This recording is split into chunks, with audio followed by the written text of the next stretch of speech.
Well, we've gone back to yet another rainy day. And it's ironic that when you get to this time of year, for me personally, most of the stuff's indoors.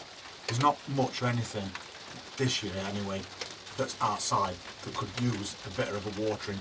So we're just in greenhouse having a little check around the plants that we've got growing in containers, just to make sure that everything has got enough water to last it over the next few days.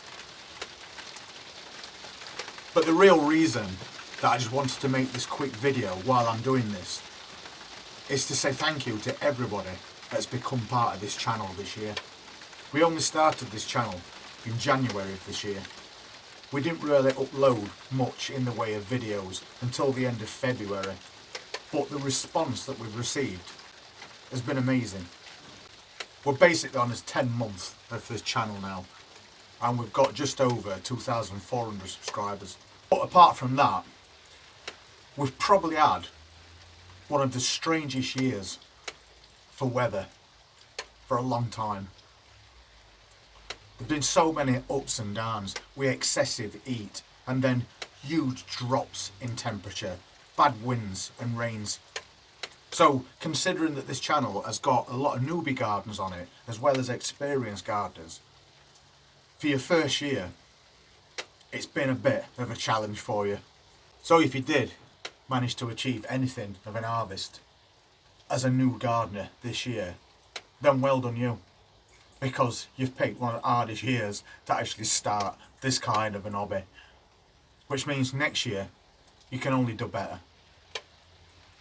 And we tried lots and lots of different things this year as well. We did that container garden to see how much we could grow in a 12 by 12 foot space just in containers like these, and it did really well. So we're definitely going to be doing that again next year, and we're going to try and expand on that in any way we can to try and reap a bigger harvest.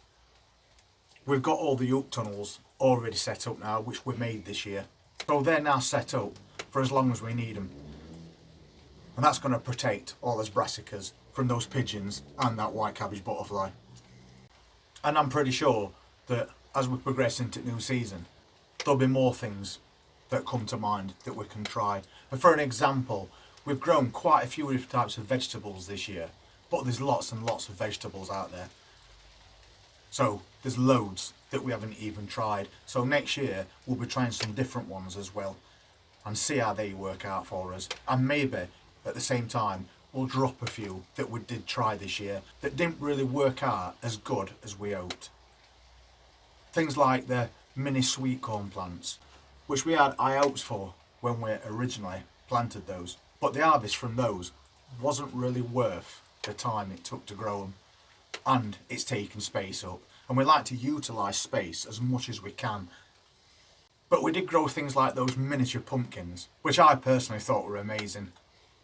So we'll be doing things like that again next year, but we'll also be adding a few different varieties. So if you've been on board all this year and you want to follow along next year, it'd be much appreciated. And also during a year where everybody faced problems with rising energy prices and food, people still saw fit to make donations to this channel, which I think is nothing short of amazing, that people would take the time to do something like that to a channel that is so new. And we've created this community of gardeners that have all passed on tips to each other as we've gone through the year, which is exactly what community gardening is all about. So I'm going to finish off watering these plants. I don't think we need to cover them up now because that really bad cold snap has gone, but still keep your eye out on that weather because it could come back like that, and we don't want to get caught out right at the end of the year. So I wish everybody an absolutely amazing Christmas and New Year, and we'll be back in probably just a few days' time because we'll be growing onions from seed ready for spring planting. And of course we've also got that indoor garden that we've made, and we've already got some peppers that's germinated and they're on the way, so it's a good start to the season. So hopefully we'll see you all in New Year and maybe a few new people. course, if you do find yourself at a bit of a loose end over the next few months, you could always check out our cooking channel if you're looking for any ideas on recipes, maybe something a little bit different, or maybe things that you can make from the produce that you've harvested and hopefully popped in your freezer, because we've got lots of different recipes to choose from, and I'll leave a link to that channel right up there. And we'll start off the new season full of confidence and lots of new ideas. Thank you very much for being part of this channel. Take care.